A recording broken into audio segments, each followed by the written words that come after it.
এটা ছিল বেশ অনেক আগের একটা ভিডিও, অনেক দিন যাবত ভিডিও শেয়ার করা হয় না, এজন্য অনেকগুলো ভিডিও জমে গিয়েছে। Hello everyone, welcome back to my channel. কেমন আছেন সবাই? বরাবরের মতো চলে এসেছি নতুন আরও একটা ভিডিও নিয়ে। আশা করছি আমার এই ভিডিওটি আপনাদের কাছে ভালো লাগবে। আজ মাত্রাকে একদম একটা কমলা সুন্দরী বানিয়ে দিয়েছে, তাই না? আমরা চলে যাচ্ছি আজ কোথায় বলুন তো?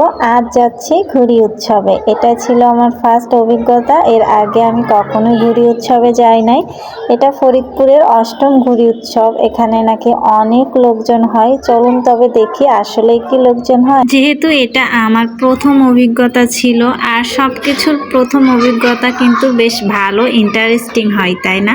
কখনো বা খারাপ অভিজ্ঞতা হয়, কখনো বা ভালো অভিজ্ঞতা হয়, যে কোনো একটা হয়। সেই সকাল নাস্তা করার পরেই মাত্রার বাবা আমাকে বারবার বলল যে চলো আমরা রেডি হয়ে যাই, জায়গা হবে না। আমি তো বলি ধুর, জায়গা কেন হবে না, এত লোক হবে নাকি? ঘুড়ি উৎসব তো শুরুই হবে বিকাল থেকে, কিন্তু না, আসলে আমার ভুল ধারণা ছিল।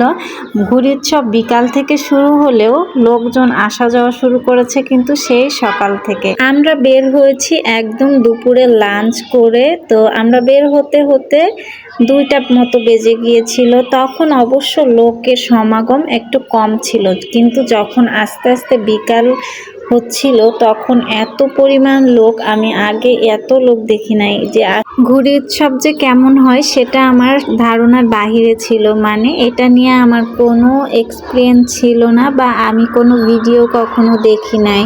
তো আজ যেহেতু ফার্স্ট টাইম দেখব, তো আমি আসলেই খুব এক্সাইটেড ছিলাম ফার্স্ট থেকেই। আর মাত্র বাবাকে জিজ্ঞাসা করছিলাম যে এটা কি হয়, ঘুড়ি উৎসবে কি ঘুড়ি নিয়ে প্রতিযোগিতা হয় নাকি? এটা আসলে ঘুড়ি নিয়ে প্রতিযোগিতাই হয়, কিন্তু এখানে অনেক প্রকার ঘুড়ি থাকে যেগুলা আমরা সবাই আসলে একসঙ্গে ওইভাবে দেখতে পারি না। এই উৎসবের জন্য আমরা সবাই অনেক প্রকার ঘুড়ি দেখতে পারি একসঙ্গে। এখানে বেশ অনেক প্রকার ঘুড়ি ছিল, সঙ্গে ঘুড়ির সাইজগুলোও ছিল অনেক বড় বড়। তবে চলুন তো দেখা যাক এবার ঘুড়ি উৎসবের মেলাতে কেমন ছিল আসলে ঘুড়ি উৎসব, এটা কোথায় হয়েছিল, সব কিছু মিলিয়ে থাকছে আজকে ব্লগটি। ফরিদপুরের পদ্মার চরে হয়েছিল ঘুড়ি উৎসবটি। আর এখানে কিন্তু অনেক পানি থাকে, কিন্তু এই সময়ে পানিটা শুকিয়ে গিয়েছিল, এই জন্য অনেক জায়গা বেড়েছিল। আর এখানেই প্রতিবার নাকি ঘুড়ি উৎসব হয়। ঘুড়ি উৎসব যেহেতু অনেক লোকজন যাওয়া আসা করে, এই জন্য বাইক রাখার জন্য একটা নির্দিষ্ট জায়গার ব্যবস্থা ছিল। সেখানে অবশ্য 50 টাকা টিকিট কেটে তারপর বাইক রাখতে হবে, তবে নিশ্চিন্তায় আর নিরাপদে বাইকটা রাখার সুব্যবস্থা ছিল। আমরা ফার্স্ট আমাদের বাইকটা একটা নির্দিষ্ট জায়গায় রেখে তারপর সেখান থেকে নিজেদের পায়ে হেঁটে ঘুড়ি উৎসবের দিকে যাচ্ছিলাম। আর ভাবছিলাম যে কি অবস্থা, এখনই এত লোক, বিকাল হলে তো বেরই হওয়া যাবে না। আসলে কিন্তু ব্যাপারটা তাই ছিল। আমরা কিছুক্ষণ বলতে আমরা 1-1.5 ঘন্টা মতো ছিলাম, তারপর আমরা চলে গিয়েছিলাম। কিন্তু যাওয়ার পথে আমাদের সময় লেগেছিল এখান থেকে বের হতে একদম 1 ঘন্টা মতো সময় লেগেছিল, কারণ এত বেশি লোকজন ছিল, বেরই হওয়া যাচ্ছিল না। তারপর খুব কষ্টে আমরা বের হয়েছিলাম এখান থেকে। এখানে এসেই মাত্রা প্রথমে বেলুন কিনতে চেয়েছিল, কিন্তু সে একটা বেলুন কোনোভাবেই নিতে চাচ্ছিল না। সে চাচ্ছিল প্রথমে সবগুলা বেলুন নেবে, তারপর ও হাতে যতগুলা ধরেছে 4টা না 5টা, সেই সবগুলাই নিবে। কিন্তু ওর বাবা ওকে একটা দিতে চাচ্ছিল, কারণ সে এই বেলুনে আবার ভয় পায়, যখন বেলুনের সাউন্ড আসে তখন ও ভয় পায়।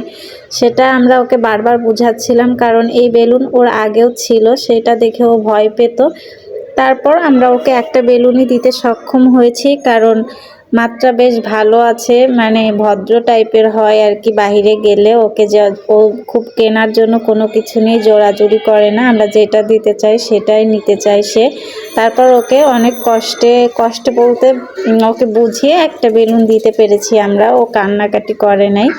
যদিও সে নিজের ইচ্ছায় বেলুন কিনেছিল, কিন্তু কেনার পর আর সেই বেলুনের প্রতি ওর কোনো আগ্রহ ছিল না, ও ভয় পাচ্ছিল এই বেলুনটা দেখে। এমনি কোনো বেলুনে ভয় পায় না, কিন্তু কেন জানি না এই বেলুনটাতেই বারবার ভয় পাই। এখন যেহেতু একটা বেলুনই নিতে হবে, তো মাত্রাকে আমরা সিলেক্ট করতে দিয়েছি যে ও নিজেরটা নিজে চয়েস করে নিক কোনটা নিতে চাচ্ছিল। ও বেশ কনফিউশন হয়ে গিয়েছে যে কোনটা রেখে কোনটা নেবে। এটা কিন্তু আমরা বড়দের ক্ষেত্রে হয়, যখন অনেকগুলো আইটেম একসঙ্গে দেখি আমরা নিজেরাও কিন্তু কনফিউশনে পড়ে যাই যে আমরা কোনটা রেখে কোনটা নিব। তো আমাদের সঙ্গে কিন্তু বাচ্চাদের আচরণও অনেকটা মিল থাকে, কেননা আমি দেখেছি আমরা যেরকম চিন্তাধারা করি বাচ্চাদের চিন্তাধারা কিন্তু এর বিকল্প না। ওরাও কিন্তু অনেকটা সেম চিন্তাধারা করে, কিন্তু ওদেরটা বুদ্ধিমত্তা একটু কম থাকে, আমাদেরটা আমরা একটু বুদ্ধি খাটিয়ে খাটিয়ে করি, এই ব্যাপার। যাক, অবশেষে একটা বেলুন যেহেতু কেনা হয়ে গিয়েছে, এখন সামনের দিকে আগানো যাক। দেখা যাক কত প্রকার আর কি কি ঘুড়ি আছে এখানে। আর এখানে কিন্তু অন্যরাও ঘুড়ি, মানে আমরা যারা দেখতে যাচ্ছিলাম ঘুড়ি উৎসব, তারাও কিন্তু ঘুড়ি নিয়ে এখানে আমরা নিজেরাও ঘুড়ি উড়ানো যাবে। তো দেখলাম যে অনেক বাচ্চা কাচ্চা এখানে ঘুড়ি উড়াচ্ছিল নিজেরা কিনে। এক একটা ঘুড়ি হয়তো 50 টাকা না কি এরকমই হবে, আমার ঠিক মনে পড়ছে না। এটা যেহেতু 8 তারিখের ভিডিও ছিল ডিসেম্বরের, সেজন্য আসলে আমার মনে নাই ঘুড়ির কত টাকা স্টার্টিং প্রাইস ছিল। তবে খুব বেশি না, খুব অল্প দাম থেকেই শুরু হয়েছিল। এই জন্য দেখলাম যে অনেক বাচ্চারা এখান থেকে ঘুড়ি কিনে নিজেদের মতো উড়াচ্ছিল। এই যে আমাদের মাথার উপর কিন্তু একটা সাপের মতো ঘুড়ি উঠছিল। এখন মাত্রাকে একটা জাম্পিংয়ে ওঠানোর জন্য চেষ্টা করছিলাম। ও ফার্স্ট বেশ এক্সাইটেড ছিল, কিন্তু যখন ওখানে বসেছে তখন আবার কান্নাকাটি করছিল। তো ব্যাপারটা দেখে আমার একটু হাসি পেল। এই দেখুন একটা ঘুড়ি, এই ঘুড়িটা আমরা যখন এসেছি তখন আর কি ওরা ছেড়ে দিচ্ছিল এখান থেকে। তো এটা মনে হচ্ছিল যে অনেক বেশি ভারী। ঘুড়িটা যখন ছেড়ে দিচ্ছিল তখন প্রায় 20 থেকে 30 জন মতো ঘুড়ির রশিটা ধরেছিল। মনে হচ্ছিল ঘুড়িটা এত বেশি শক্ত আর ভারী না কি জানি না, ছেড়ে দিলেই চলে যাবে। আর এটার পেছনে কিন্তু অনেক মোটা একটা রশি বাঁধা ছিল, সেজন্য আর কি সবাই ঘুড়িটা ধরে রেখেছে। আর এই যে ছবি তোলার জন্য ছোট ছোট ঘুড়ির একটা পার্ট রেখেছে, এখানে দাঁড়িয়ে দাঁড়িয়ে সবাই ফটো শ্যুট করছিল। আমরাও কিন্তু বেশ কয়েকটা ছবি তুলেছি এখান থেকে, ফ্যামিলি ফটো তুলেছি, আবার সিঙ্গেলও তুলেছি। তো এখানে এসে দেখলাম সবাই একটা করে ছবি তুলেছে, এরকম কোনো লোক নাই যে এখানে এসে একটা ছবি তোলে নাই। আর এই যে মাত্র বাবা দেখতে পেয়েছে পাঁপড়, সে দৌড়ে চলে গিয়েছে পাঁপড়ের কাছে আমার জন্য পাঁপড় কিনতে। এখন আমরা পাঁপড় খাবো আর দাঁড়িয়ে দাঁড়িয়ে ঘুড়ি উৎসব দেখবো। মাত্রা কিন্তু মাত্রার পেছনে ছোট্ট একটা মাত্রা ব্যাগ ঝুলিয়ে নিয়েছে। এই ব্যাগটা মাত্রা কিছুদিন আগে কিনেছে, কয়েকদিন যাবতই সে ব্যাগ কিনতে চাচ্ছিল, কারণ তার বাবা তার জন্য অনেকগুলা বই কিনে এনেছে। সে বারবার বলে ওর বাবাকে যে ওর বইগুলা ব্যাগে রেখে স্কুলে যাবে, সেজন্য ওর বাবা আবার ওর জন্য একটা ব্যাগ কিনে নিয়েছে। এই ব্যাগটা কিনতে আমরা সবাই গিয়েছিলাম, সবাই বলতে আমি মাত্রার বাবা, যেহেতু ফ্যামিলিতে আমরা 3 জনই আছি। তো আমরা যে কোনো কাজে বের হলে 3 জনে একসঙ্গেই যাই আর এবং একসঙ্গেই উপভোগ করি।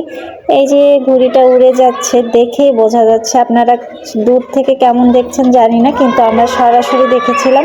এটা কিন্তু অনেক বড় একটা ঘুড়ি ছিল, আমার ধারণার বাইরে। আমি কখনো ধারণা করি নাই যে ঘুড়ি এত বড় হয়। এখানে সবাই ঘুড়ি কিনেছিল, এই যে এখানে ঘুড়ি সেল হচ্ছিল। তো আমি যদি পারতাম আমিও একটা ঘুড়ি কিনতাম। আর এই যে ঘুড়ি উৎসবে যারা ঘুড়ি প্রতিযোগী ছিল তাদের ফার্স্ট প্রাইজ ছিল একটা টিভি। আর কি কি ছিল আমার আসলে জানা নাই, শুধু টিভির কথাটাই জানি, কারণ বারবার মাইকে এটাও অ্যানাউন্সমেন্ট করছিল। আমরা যখনই কোনো মেলা বা যে কোনো অনুষ্ঠানে যাওয়ার আগেই আমি প্ল্যান করে রাখি যে বাহিরে গেলে মেলা বা অনুষ্ঠান থেকে আমি ঝালমুড়ি বা ফুচকা চটপটি এই টাইপের কোনো খাবারই খাবো না। দরকার পড়লে মেলা থেকে বের হয়ে অন্য জায়গা থেকে খাবো, তবুও মেলা থেকে খাবো না। এটা আমি নিজেই একটা পরিকল্পনা করে আসি, কিন্তু কি আর করা, সেটা আসলে হয় না সম্ভব। আর আমি এটা পরিকল্পনা করি কারণ হচ্ছে এই যে মেলার মধ্যে চটপটি বা ফুচকা ভেলপুরি যাই পাওয়া যাক না কেন, সেটা কিন্তু রেগুলার আমরা যেরকম খাই সেরকম স্বাদের হয় না, একদম বিশ্রী লাগে আমার কাছে। তারপরেও নিজেকে কন্ট্রোল করতে পারি না আর কি, লোভ হয়ে গিয়েছে খেতে খেতে। যতই বলি না কেন খাবো না, তারপরও খেতে বসে গিয়েছি। এই দেখুন ব্যাপারটা এরকম ছিল।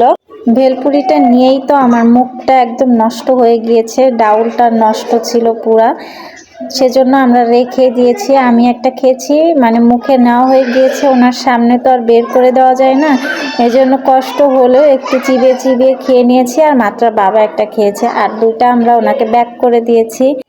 নষ্ট ভেলপুরি খেয়েও আমার আসলে লজ্জা হয়নি। আবার চলে গেলাম ঝালমুড়ি খেতে, কারণ দেখি ঝালমুড়ির দোকানে এত বেশি লোকের ভিড় ছিল, ভাবলাম যে দেখি তো ঝালমুড়িটা ট্রাই করে আসলে কেমন হয়।